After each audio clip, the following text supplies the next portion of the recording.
आइए दोस्तों देखते हैं क्वेश्चन नंबर सेकेंड। पहले स्टेटमेंट देखते हैं क्या दिया हुआ है। राइट फर्स्ट फोर टर्म्स, मतलब आपको कुछ ए और डी के मान इस तरह से दिए हुए हैं और आपको एपीज की टर्म, चार टर्म एपी की आपको बना के देनी है। मतलब एक एपी बनानी है जिसमें मिनिमम चार टर्म होनी चाहिए। Right four terms of AP which the first term A and common difference D R given follows. मतलब एक जो है दिया हुआ है ए और डी मुझे दिया हुआ है और बोल रहा है कि आपको इसकी चार टर्म बना के देनी है। तो इसके सारे पार्ट इसमें हम सॉल्व करेंगे। उसके पहले वीडियो को लास्ट तक देखें, समझ में आए तो चैनल को सब्सक्राइब करें, लाइक करें और ज़्यादा से ज़्यादा शेयर करें ताकि आपका सपोर्ट बना रहे, क्योंकि पेमेंट तो इसका कुछ है नहीं, विदाउट पेमेंट है। बस आपका सपोर्ट बना रहेगा तो हमारे लिए थोड़ा सा वीडियो बनाने में अच्छा रहेगा। आइए देखते हैं। देखिए सबसे पहले तो क्या है, फर्स्ट टर्म दी हुई है और कॉमन डिफरेंस डी दिया हुआ है। पहली टर्म क्या होती है, ए ही रहती है, लेकिन जब हम अगले टर्म की बात करते हैं तो ये हो जाती है ए प्लस डी। सेकेंड टर्म क्या होती है, ए प्लस डी होती है। थर्ड टर्म क्या होती है, ए प्लस टू डी हो जाती है और फिर इसके बाद ए प्लस थ्री डी हो जाती है। ये हम ऐसे जो है S1 चलती चली जाती है।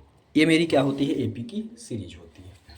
पहली टर्म ए दिया हुआ है तो भाई ए बराबर तो डायरेक्टली मुझे 10 ही दिया हुआ है, तो इसमें मुझे कुछ करने की ज़रूरत है नहीं। ये जो होता है इसको हम दर्शाते हैं A2 से। जब हम A2 की बात करते हैं तो A2 का फार्मूला मुझे क्या दिया हुआ है, A प्लस डी। ये 2D नहीं है, डी है, ठीक है। A प्लस डी है, इसका मतलब क्या हुआ कि यदि मैं यहाँ पे A प्लस डी करता हूँ तो ध्यान से देखिएगा, A तो 10 है, 10 और प्लस 10, तो ये मुझे कितना मिल गया, 20। तो मुझे सेकेंड टर्म कितनी मिल गई, 20 मिल गई, ठीक है। सेम कहानी हम आगे चलते हैं, थर्ड टर्म की बात करते हैं। मिनिमम 4 टर्म इसने निकालने को बोला है। थर्ड टर्म की यदि हम बात करते हैं तो थर्ड टर्म के लिए क्या है, ये है A3, है ना। इसको हम क्या दिखाते हैं, A3।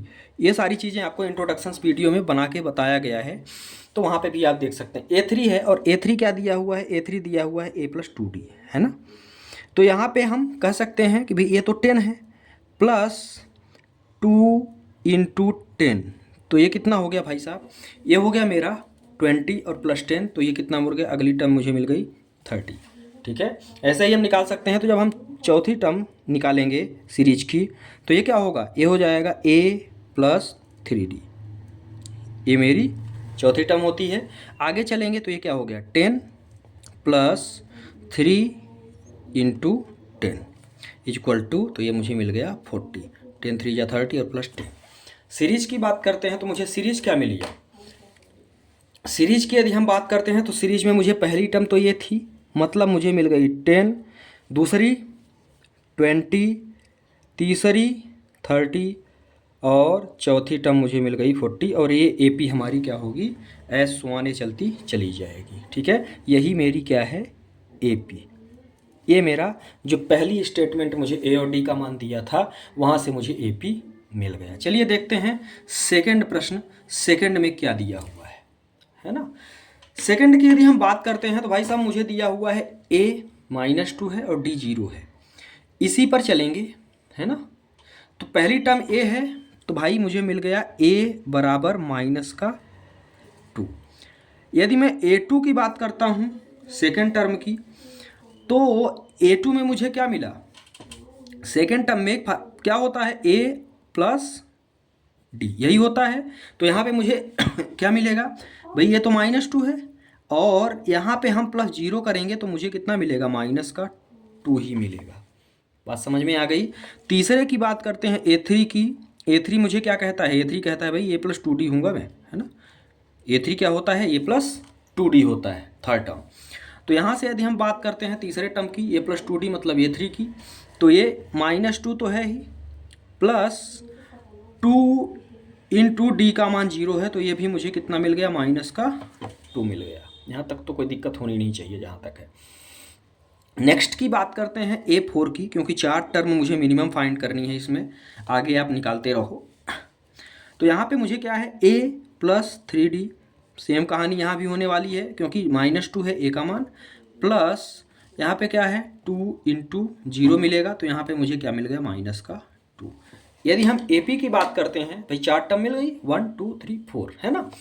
4 टर्म यदि मुझे मिल गई तो यहाँ पे यदि मैं AP की बात करता हूँ तो AP मुझे क्या मिला, -2, देन -2, -2 और -2। अब क्या यह AP है? तो भाई साहब बिल्कुल AP है। AP हम कैसे फाइंड करते हैं भाई, यहाँ पे यदि मैं इसको घटाऊँ तो कॉमन डिफरेंस मेरा क्या है, सेम आना चाहिए। तो सभी में 0 कॉमन डिफरेंस आ रहा है। कॉमन डिफरेंस कितने का है, 0 का है, तो ये मेरी सीरीज कहलाएगी। अब चलिए अगले पार्ट की ओर आइए, देखते हैं थर्ड पार्ट क्या कहता है। भाई A बराबर 4 दिया हुआ है, D बराबर -3 दिया हुआ है ना। भाई पहली टर्म तो मुझे 4 टर्म निकालनी है, तो पहली टर्म तो मेरा 4 ही है, कोई दिक्कत नहीं है। A2 की यदि हम बात करते हैं सेकेंड टर्म की, तो क्या होता है A और प्लस D। यदि मैं इसको सिंप्लीफाई करने का प्रयास करता हूँ तो मुझे क्या मिलेगा, तो यहाँ से मुझे A तो 4 है और प्लस यहाँ पे कितना दिया हुआ है, -3। यदि मैं इसको सिंप्लीफाई करूँगा तो कितना आएगा, 4 और माइनस का यहाँ पे मुझे मिल जाएगा 3, तो यहाँ क्या मिला, 1 मिल गया। ठीक है, तो जो मेरी सेकेंड टर्म थी वो मुझे क्या मिली, 1 मिली। सेम कहानी आगे चलते हैं और इसी तरह A3 निकालने का प्रयास करते हैं। तो A3 के लिए मुझे क्या मिलेगा, A प्लस 2D। कोई दिक्कत है यहाँ तक? आगे चलते हैं तो A कितना दिया हुआ है, 4 प्लस 2 तो रहेगा और -3 मुझे क्या दिया हुआ है, D दिया हुआ है ना। ये कितना दिया हुआ है, -3। तो यहाँ पे यदि हम आगे चलते हैं तो 4 और यहाँ से -6 हो जाएगा। तो यहाँ मुझे कितना मिला, ये तो 4 था है ना, और यहाँ पे -6 मिला, तो यहाँ पे क्या मिल जाएगा, -2। ठीक है, चूँकि 4 में यदि हम 6 को घटाएंगे तो ये मुझे मिलेगा -2। ठीक है, नेक्स्ट की बात करते हैं, A3 से A4 की बात करते हैं। A4 कितना है, सेम कहानी, A प्लस 3D A, और यहाँ पे मुझे क्या मिलेगा, A plus 3D। A plus 3D की बात करते हैं तो भैया A कितना है, 4 है ना, ये मुझे 4 दिया हुआ है, और प्लस 3 और यहाँ पे 3D है, तो ये हो गया -3। भाई साहब ये तो 4 ही रहेगा, और इसको सिंप्लीफाई करेंगे तो ये हो जाएगा -9। तो यहाँ से हमको क्या मिला, यहाँ पे ये तो 4 हो गया और 3 3 जा 9। तो यहाँ पे 9 में से यदि हम 4 को माइनस करते हैं तो यहाँ पे मुझे बच जाएगा -5, क्योंकि साइन बड़ी संख्या का। बात यदि हम AP की करते हैं तो AP मुझे क्या क्या मिली, भाई पहली टर्म तो मेरे पास 4 थी है ना, तो यहाँ अब जो भी मुझे AP मिला हुआ है उसी को हम लिख देंगे, चारों टर्म, 4, 1, -2, -5, और जो भी आगे आप टर्म निकालते जाएँ तो ये अपनी चलती चली जाएगी। आइए देखते हैं अगला, चौथा। A बराबर -1 दिया हुआ है, D बराबर दिया हुआ है 1/2 है ना। A बराबर, ये 1/2 है तो इसको हम यहीं पे 0.5 भी लिख सकते हैं, कोई दिक्कत नहीं है। ठीक है, या आप LCM लेके भी सॉल्व कर सकते हैं। A बराबर दिया हुआ है -1 है ना, तो पहली टर्म तो मुझे मिल गई, कोई दिक्कत नहीं है भाई।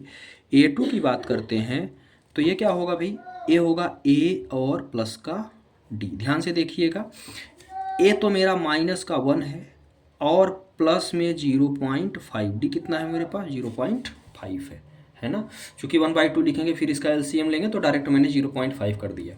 यहाँ से मुझे कितना मिल जाएगा, 1 में 0.5 घटाएंगे तो माइनस का 0.5, क्योंकि माइनस जो है बड़ी संख्या पर लगी हुई है। ठीक है, A3 की बात करते हैं, सेम कहानी ऐसे ही करेंगे इसको भी। तो A3 मेरा क्या होगा, A3 मेरा हो जाएगा A और प्लस का 2D है ना।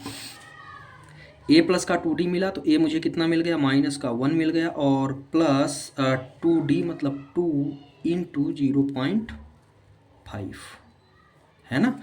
इसको यदि हम सॉल्व करते हैं तो ये हो गया -1, और यहाँ पे इसको करते हैं तो ये भी हो गया -1 और +1। तो यहाँ से यदि मैं इसको क्लियर करने का प्रयास करूँ, सॉल्व करने का प्रयास करूँ, तो ये मुझे क्या मिलेगा, ये -1 है और ये +1 है। तो यहाँ से ये जो है यदि मैं इसको सॉल्व करूँगा तो ये हो जाएगा कट के 0 है ना। A4 की बात यदि हम करते हैं यहाँ से, तो ये 4 मुझे क्या कहता है, ये कहता है कि भाई साहब मैं तो A + 3D हूँ है ना। यदि मैं A + 3D हूँ तो ये हो गया -1, और यहाँ मैं डायरेक्ट मान रख रहा हूँ 3 का आप करूँगा तो यहाँ हो जाएगा 1.5, है ना। तो यहाँ से यदि मैं इसको सॉल्व करूँगा, क्योंकि 3 का 0.5 में करूँगा तो 1.5 आएगा। अब इसको सॉल्व करेंगे तो ये आ जाएगा पॉजिटिव का 0.5, ठीक है। तो अब हम एपी मिनिमम 4 टर्म हमको निकालनी थी। एपी की बात करते हैं तो एपी मुझे क्या मिल गई यहाँ से, ये मेरी एपी है। एपी की बात करते हैं तो पहली टर्म मुझे माइनस का 1 है, दूसरी टर्म है माइनस का 0.5, तीसरी टर्म है 0 और चौथी टर्म है पॉजिटिव का 0.5। तो इस तरह से ये चौथा भी हमारा प्रश्न समाप्त हुआ। चलिए देखते हैं, शायद इसमें एक पार्ट और है।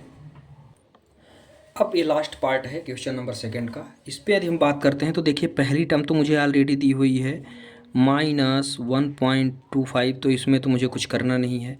सेकेंड टर्म यदि हम A2 की बात करते हैं तो A2 मेरी क्या होती है, A2 होती है A प्लस D, है ना। ये होती है A प्लस D। तो भाई साहब यदि मैं इसको सॉल्व करना चाहूँगा तो A तो मेरा माइनस का 1.25 है और ये प्लस होता है, लेकिन यहाँ पे ये माइनस में है 0.25, है ना। यदि मैं इसको और सिंप्लीफाई करना चाहूँ तो ये तो माइनस का 1.25 है, इसमें कोई दिक्कत है नहीं। और ये मेरा माइनस है तो माइनस प्लस का हो जाएगा, ये माइनस तो ये हो जाएगा 0.25, तो ये हो जाएगा माइनस का 1.50, है ना भाई। 0.25 को 1.25 में ऐड करूँगा तो ये हो जाएगा माइनस का 1.50। सेम कहानी आगे सॉल्व करने का प्रयास करते हैं। इसमें तीसरा A3 होता है और इसको हम कहते हैं भाई A प्लस 2D, है ना। थर्ड टर्म को यदि मैं सीरीज में A प्लस 2D बोलते हैं तो ये A का मान अब सीधे सीधे इसमें वैल्यू रखनी है, तो 1.25 और प्लस, और इसके बाद ये कहता है 2 इंटू D मतलब माइनस का 0.25। यदि हम इतना कर लेते हैं तो फिर इसके बाद हमारे पास कुछ नहीं बचता है, सिर्फ सोल्यूशन से कैलकुलेशंस बचती हैं। 1.25 तो मेरा सेम टू सेम जैसा है वैसे उतार देंगे। यहाँ से यदि मैं इसका मल्टीप्लाई करता हूँ तो कितना बचेगा, ये देखने वाली बात होगी, है ना। चूँकि 0.25 है और 0.25 में यदि मैं 2 का मल्टीप्लाई करता हूँ तो ये आ जाएगा माइनस का 0.50। तो यदि मैं इसको सॉल्व करता हूँ तो यहाँ पे मुझे मिलेगा माइनस का 1.75, ठीक है। इस तरह से मुझे तीसरी टर्म मिली। चौथे टर्म की यदि हम बात करते हैं, चौथा टर्म क्या कहता है, तो चौथा टर्म कहता है भाई कि ये मैं A प्लस 3D रहूँगा। A प्लस 3D यदि ये रहने वाले हैं तो अब सीधे वैल्यू रखनी है, माइनस का 1.25 यहाँ से तो ये रहेगा ही, और प्लस 3 है तो भाई यहाँ हम 3 उतार देंगे, और ये है माइनस का 0.25, ये मेरा हो गया। आगे का मामला यदि हम देखते हैं तो यहाँ से क्या है, यहाँ से ये तो माइनस का 1.25 मेरा जैसा है हूबहू उतर जाएगा। अब सोल्यूशन करने की ज़रूरत इसकी है, तो ये हो जाएगा 0.75, क्या हो जाएगा 25 या 75 होता है, तो ये हो गया 0.75। 0.75 में यदि हम इसको सॉल्व करना चाहें तो ये माइनस का ये 1.25 है और 0.75 तो हो जाएगा माइनस का 2.0 या माइनस का 2 भी हम लिख सकते हैं। अब ये पॉइंट में तो सारी चीज़ें माइनस का 2.00 आ गया। अब हम AP की बात करते हैं। तो AP में बोला गया था इस प्रश्न में कि 4 टर्म आपको मिनिमम फाइंड करने हैं। तो भैया ये दिया हुआ है 1.25 और इसके बाद दूसरी टर्म है 1.50 जो कि माइनस में रहेगी 1.50। तीसरी टर्म है माइनस का 1.75 और चौथी टर्म है माइनस का 2.00 या 2 भी लिख सकते हो। इस तरह से प्रश्न नंबर 1, 2 हुआ कंप्लीट। सारे पार्ट्स इसमें कवर किए गए हैं। यदि आपको समझ में आया हो तो चैनल को सब्सक्राइब करें, वीडियो को लाइक करें और ज़्यादा से ज़्यादा शेयर करें। थैंक्स।